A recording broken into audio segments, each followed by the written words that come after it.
কি ব্যাপার, বাড়িতে বসে কেন? চলুন একটু ঘুরে আসি। আজ আমরা সাজিয়ে নিয়ে এসেছি একটা টেইলার্ড কার ট্রাভেল প্ল্যান শুধুমাত্র আপনাদের জন্য। একদিনের মধ্যে কিভাবে ব্যাক টু ব্যাক সাফারি আর বার্ড ওয়াচিং প্ল্যান করবেন থাকছে সেই সব তথ্য।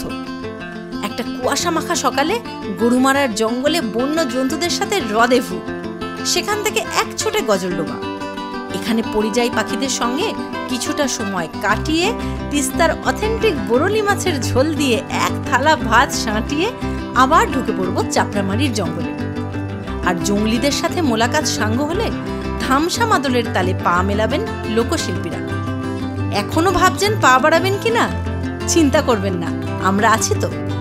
নমস্কার, আমি পৌশালী আর আমি শাওন। আমাদের চ্যানেল পিঠে ঝুলিতে আপনাদের সবাইকে স্বাগত জানাই। Good morning. আজকে 1 তারিখ, 1 জানুয়ারি। সবাইকে নতুন বছরের শুভেচ্ছা জানাই। গতকাল রাতে আমরা এসেছিলাম লাটাগুড়িতে আমরা লেক ভিউ রিসর্টে ছিলাম। এই যে আমাদের পেছনে আমাদের রিসর্টটা। এখন সময় হচ্ছে 5:48 আর আমরা বেরিয়ে পড়েছি আমাদের জীবনের প্রথম সাফারিটার উদ্দেশ্যে। তো এখন আমাদের হোটেলের সামনে থেকে একটা টোটো ধরার চেষ্টা করব আমরা। জানি না এখানে টোটো চলছে কিনা। টোটো ধরে আমরা চলে যাব এখানে গরুমারা ফরেস্টের উদ্দেশ্যে, যেটা লাটাগুড়ি এনআইসি। আর প্রচণ্ড কুয়াশা চতুর্দিকে, দেখতেই পাচ্ছেন আশা করি। এই আমাদের রিসর্ট এখানে। আর আমরা এখন শুরু করছি আমাদের জার্নি। অন্ধকারে কুয়াশার পুরো চাদর ভেদ করে একের পর এক সাফারি জিপ আমাদের সামনে দিয়ে চলে যাচ্ছে এনআইসির দিকে। দু একটা সাফারি জিপকে অনুরোধ করলাম আমাদের এনআইসি অবধি নিয়ে যেতে, কিন্তু ওনারা রাজি হলেন না। দেরি অবশ্য খুব একটা হয়নি, 6টার মধ্যে পৌঁছালেই হবে। তো আমরা ফাইনালি টোটো পেলাম না, তো এখন নিজেদের গাড়ি নিয়ে বেরোচ্ছি এখান থেকে। আর জাস্ট 1 মিনিটের রাস্তা, 1 কিলোমিটার মতো রাস্তা। তো চলুন যাওয়া যাক। তো যেটা হলো, সকালবেলা আমরা টোটো পেলাম না। আমরা গাড়িটা নিয়ে গিয়ে একবার এনআইসির সামনে থেকে দেখে এলাম যে প্রপার পার্কিংয়ের জায়গা আছে কিনা। তো এখানে প্রপার পার্কিংয়ের জায়গা নেই। তো আমরা আবার কি করলাম, গাড়িটাকে নিয়ে হোটেলে রেখে এখন পায়ে হেঁটে যাচ্ছি। খুব একটা ডিস্টেন্স নয় এখান থেকে, 550 মিটার বা খুব বেশি হলে 700-800 মিটার হবে। এই যে রাস্তাটা 3 ভাগে ভাগ হয়েছে, ওই পাশ দিয়ে একটা রাস্তা যাচ্ছে, মাঝখান দিয়ে এটা ফ্লাইওভারে উঠে গেল, আর রাইট হ্যান্ড দিয়ে এই রাস্তাটা চলে এসছে এনআইসির দিকে। আমরা কিন্তু অনলাইনে টিকিট বুকিং করে নিয়েছিলাম। West Bengal state forest development অথরিটির যে ওয়েবসাইটটা আছে, ওইখান থেকে আমরা বুকিং করে নিয়েছিলাম। আমাদের অনলাইন বুকিং চার্জ পড়েছিল একজনের 280 টাকা করে। আর ওই বুকিংয়ের রিসিপ্টটা দেখিয়ে এখান থেকে আবার জিপ ভাড়ার জন্য কত টাকা দিতে হবে সেটা ওখানে গিয়ে দেখছি। এনআইসি নেচার ইন্টারপ্রিটেশন সেন্টার, এই আমরা ঢুকছি। প্রকৃতি পরিচিতি প্রাঙ্গণ, গরুমারা জাতীয় উদ্যান। আমাদের একটা সিঙ্গেল গাড়ি দিয়েছে, 1330 টাকা গাড়ির ফেয়ার আর 350 টাকা গাইড চার্জ। আমাদের আর 560 টাকা লেগেছিল অনলাইন বুকিং করতে। গরুমারা সাফারিতে আমাদের টোটাল খরচা হলো 2240 টাকা। প্রতি সাফারিতেই কিন্তু আধার কার্ড সঙ্গে রাখতে ভুলবেন না। এখানে টিকিট নিতে এসে একটা গিফট পাওয়া গেছে, 2 বাক্স মনের ধূপ। এটা স্মৃতি হিসেবে নিয়ে যাবো বাড়িতে। পাকা রাস্তা ধরে 20 কিলোমিটার যাওয়ার পর আসবে গরুমারা রিজার্ভ ফরেস্টের গেট। গেট পার করে কোর ফরেস্টের মধ্যে দিয়ে আরও 7 কিলোমিটার গেলে দেখতে পাবো যাত্রাপ্রসাদ ওয়াচ টাওয়ার। এই হলো গরুমারা ন্যাশনাল পার্কের গেট। আর এই দিক দিয়ে গিয়ে এখানে আমাদেরকে করতে হবে এন্ট্রি, তারপরেই আমরা ঢুকতে পারবো। শুরু হয়ে গেল আমাদের সাফারি। কেমন লাগছে ফার্স্ট এভার সাফারি? আমরা এখন খোলা জিপসিতে দাঁড়িয়ে চলেছি। আমাদের বাঁদিকে এরকম চা বাগান আর জঙ্গলের মধ্যে প্রবেশ করছি আমরা।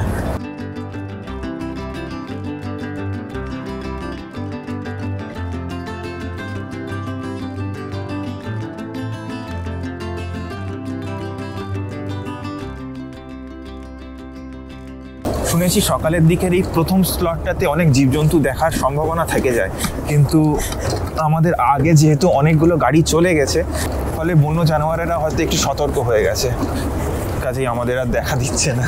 কিন্তু রাস্তাটা খুব সুন্দর, এঁকে বেঁকে চলে গেছে গাছপালার মধ্যে দিয়ে, খুব সুন্দর। আর ঠান্ডা এমন হাত পা জমিয়ে দিচ্ছে, নাক ঠাক ফ্রিজ হয়ে গেছে। শুনশান রাস্তা দিয়ে চলেছি আমরা, জঙ্গলের মধ্যে দিয়ে দুদিকে চোখ রেখে চলেছি।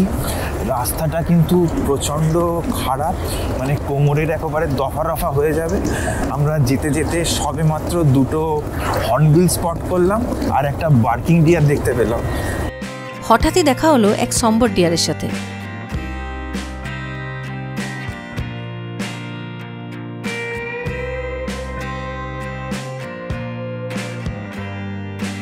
গাড়ি আসতে দেখে হকচকিয়ে এক দৌড়ে ভ্যানিশ হয়ে গেল জঙ্গলে। এটা সামনেটা হলো বন বাংলো, আর বাঁদিকে এগুলো সমস্ত বিট অফিসার, রেঞ্জ অফিসার এদের বাংলো। এটাই হলো রাইনো পয়েন্ট যাওয়ার রাস্তা, কিন্তু আমরা আগে যাব যাত্রাপ্রসাদ ওয়াচ টাওয়ারে, তারপর ফিরতি পথে দেখব রাইনো পয়েন্ট। যাত্রাপ্রসাদ যাওয়ার পথে দেখতে পেলাম একদল স্পটেড ডিয়ার।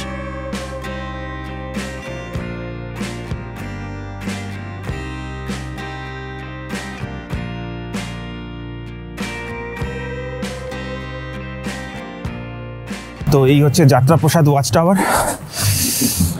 এখানে তিনটে প্যাগোডা স্টাইলে এরকম একটা গ্যালারি টাইপের করা আছে।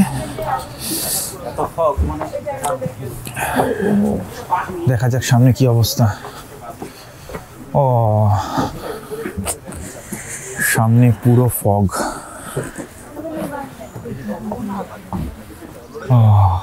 এটা মূর্তি নদী, আর ওইখানে এরকম জায়গায় নাকি সল্ট পিট করা আছে, ওখানে জন্তু জানোয়ারেরা নুন খেতে আসে। অসাধারণ লাগছে জায়গাটা, নিচ দিয়ে মূর্তি নদী বয়ে গেছে, দূরের গাছপালাগুলো চাইনিজ পেন্টিংয়ের মতো দেখতে লাগছে। একটা মিস্টেরিয়াস পরিবেশ তৈরি হয়েছে। আর একটু ক্লিয়ার হলে ভালো লাগতো। এখানে গন্ডারের পায়ের ছাপ আছে, কালকে রাতে এসেছিল ওই দাদা বললেন, এই পায়ের ছাপ দেখেই চলে যেতে হবে আজকে মনে হচ্ছে। যাত্রাপ্রসাদে কিন্তু কিচ্ছু দেখতে পেলাম না, কিন্তু ল্যান্ডস্কেপটা জাস্ট মন ভরিয়ে দিয়েছে। কি বলবো, মানে এত সুন্দর ছিল ল্যান্ডস্কেপটা, মানে একটু যদি আরও একটু আলো বেড়ে যেত দেখতে কিন্তু অসাধারণ লাগতো।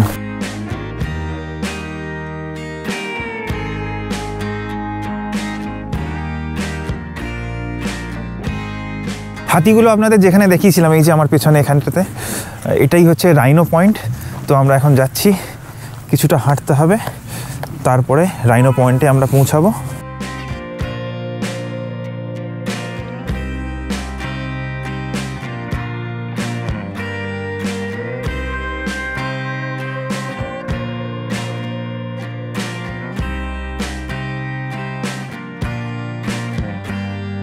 রাইনো পয়েন্টে এসে এখানকার সল্ট পিটেও বিশেষ কিছু দেখতে পেলাম না, শুধু দেখলাম মূর্তি নদী পার হয়ে গেল একদল বুনো শুয়োর। আমরা বিশেষ কিছু দেখতে পাইনি, তার মানে এই নয় যে আপনারা দেখতে পাবেন না।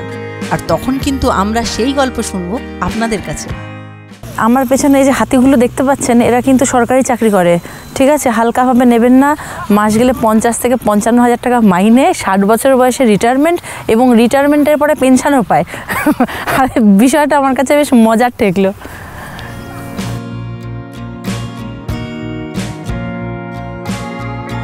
এই হাতিশালেই দেখা হলো আমাদের জাতীয় পাখির সাথে।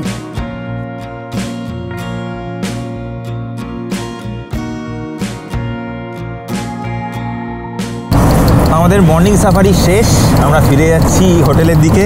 বৌশালীর প্রচণ্ড ঠান্ডা লাগছে, তাই এরকম কচ্ছপের মতো খোলসের মধ্যে ঢুকে গেছে। সাফারি থেকে ফিরে এসে আমরা হোটেলে ব্রেকফাস্ট অর্ডার করে দিয়েছি। এসে গেছে আমাদের ব্রেকফাস্টে আছে হাত রুটি আর আলুর সবজি। এদের রান্নাবান্না বেশ টেস্টি, কালকে রাতে খেয়েছিলাম, আশা করি এটাও ভালো হবে।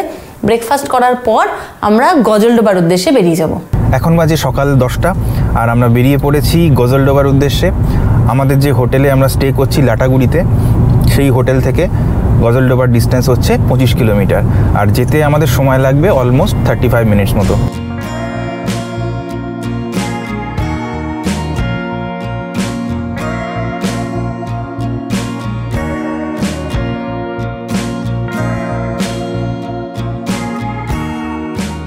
এসে গেছি গজলডোবা, আর গজলডোবাতে এই যে আমার পেছনে দেখতে পাচ্ছেন, এখানে সমস্ত নৌকোগুলো দাঁড়িয়ে আছে। আমরা এই নৌকাগুলো চড়বো এখনই, আর গাড়িটা আমরা এখানে পার্ক করে দিয়েছি। পার্কিংয়েরও অঢেল জায়গা আছে, কোনো অসুবিধা হবে না।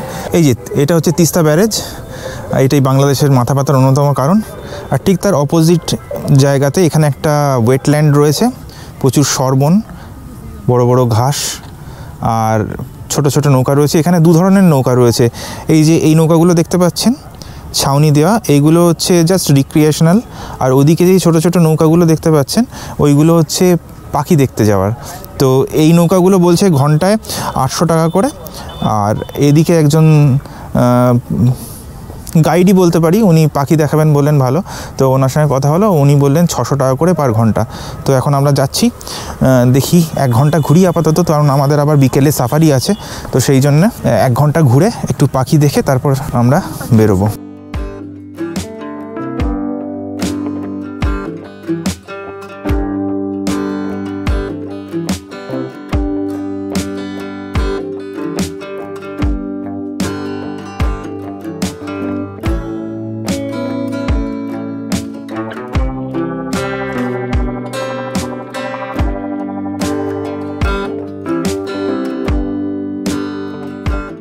জায়গাটা কিন্তু অদ্ভুত সুন্দর। এই যে আমার পেছনে দেখতে পাচ্ছেন এত সব হোগলা গাছের বন, আর একটা ঠান্ডা বাতাস বইছে, প্রচুর পাখি, প্রচুর পরিযায়ী পাখি। 2-1টা ছবি আমি তুলতে পেরেছি, দেখাবো আপনাদেরকে। আর এখানে একটা মানে 7-8 ফুটের গভীর একটা জলাশয়, ওয়েটল্যান্ড, এখানে পাখিদের স্বর্গরাজ্য।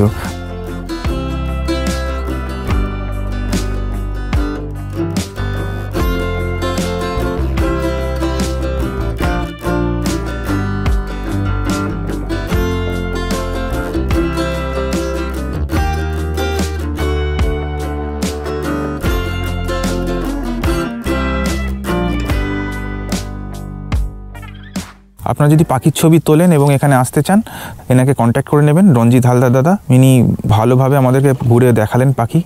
এই যে আমার পেছনে উনি নৌকা বাইছেন। যিনি ভদ্রলোক ছিলেন, গাইড কাম নৌকা চালক, উনি ভীষণ সুন্দরভাবে খুব স্লোলি চালিয়ে একটা পাখির কাছে নিয়ে গিয়ে খুব ভালোভাবে দেখালেন, পাখিদের নাম বললেন। আর এই নৌকাটায় আমি আগে এই ধরনের নৌকায় উঠিনি। নৌকার নাম হচ্ছে সুরুঙ্গা নৌকা। নামটাও খুব ইন্টারেস্টিং। আর এই নৌকার বিশেষত্ব হলো যে এটা খুব হালকা আর খুব সহজে পাখিদের অনেক কাছ পর্যন্ত যাওয়া যায়। তো এটা একটা নতুন ইনফরমেশন জানলাম, তো বেশ ভালো লাগলো। নিচটা জলের মধ্যে যতটাই শান্ত ছিল, ওপরে এসে ততটাই কলরব। যাক, ব্যাক টু রিয়েলিটি।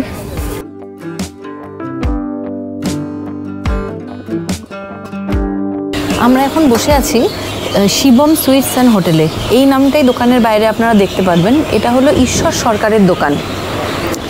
এখানে 1 প্লেট বরুণী মাছ যে থালি, তার দাম হচ্ছে 160 টাকা। আমরা শুনলাম যে এখানে বরুণী মাছের বিভিন্ন ধরনের চালানি প্রকারও এখানে পাওয়া যায়, বিক্রি হয় বরুণী মাছ বলে, যেগুলো লোকাল নয়।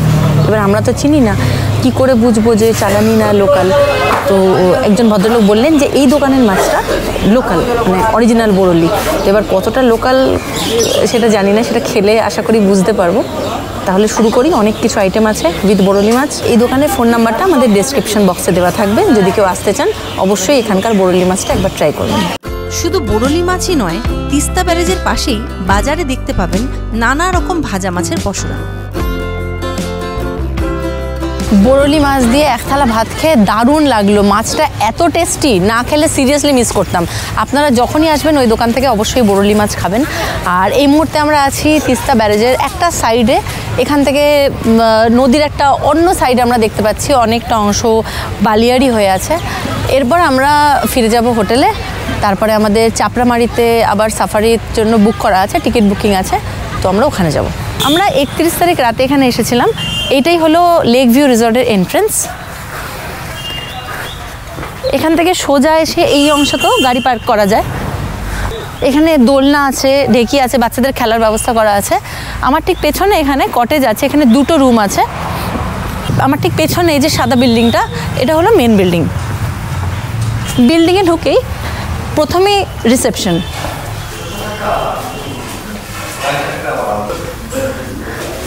এটা হলো ডাইনিং এরিয়া, ডান দিকে কিচেন। এনাদের আরও কয়েকটা কনস্ট্রাকশন আছে, কয়েকটা বিল্ডিং আছে। এখানে একটা বিল্ডিং আছে 3 তলা। এই পাশে একটা ছোট কটেজ মতো আছে। আর ঠিক লেকের পাশে আমার ঠিক পেছনে একটা প্যাগোডা স্টাইলে বসার জায়গা আছে। এই যে অংশটা আমি এখন দাঁড়িয়ে আছি, এই পুরো এরিয়াটাই হলো পার্কিং এরিয়া।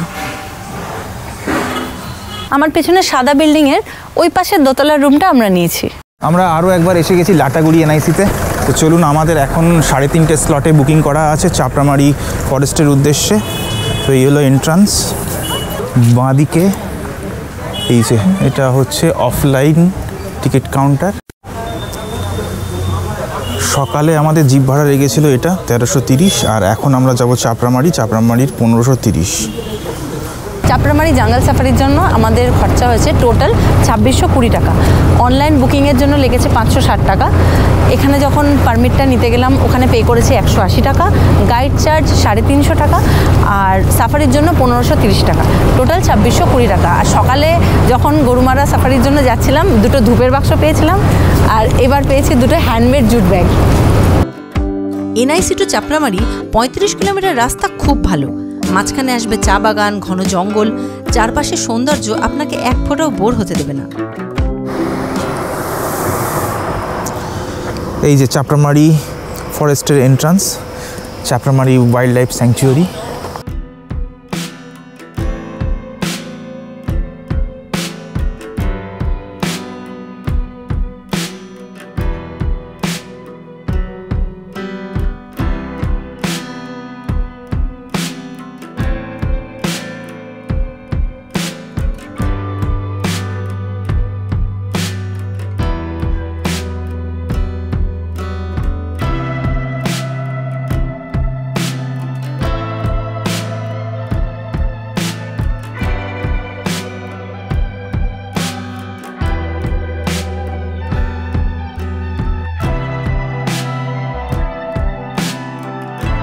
এখন আমরা দাঁড়িয়ে আছি চাপড়ামারি ওয়াইল্ড লাইফ স্যাংচুয়ারির ওয়াচ টাওয়ারের উপরে।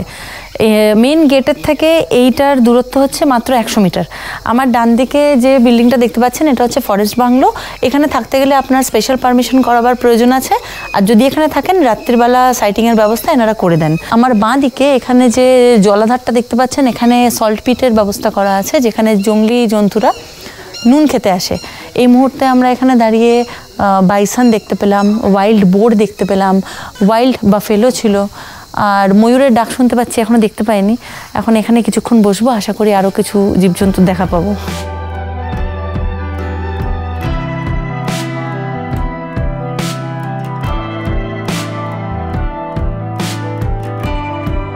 সাফারির সাথে ইনক্লুডেড ছিল মূর্তি নদীর ধারে গভর্নমেন্ট রিসোর্টে চা বিস্কুট আর লোকনৃত্য দেখার ব্যবস্থা।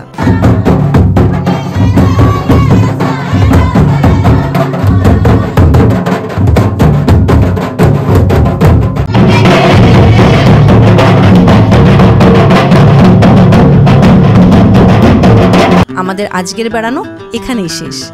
পরের পর্বে ফিরে আসছি দারুণ আর একটা বেড়ানোর গল্প শোনাতে। খুব শিগগির খুলবে আবার পিঠে ঝুলির গেরো, আমরা এসে ঝাঁকিয়ে দিয়ে বলবো এবার বেরো। ততদিন ভালো থাকবেন, সুস্থ থাকবেন আর দেখতে থাকবেন পিঠে ঝুলি।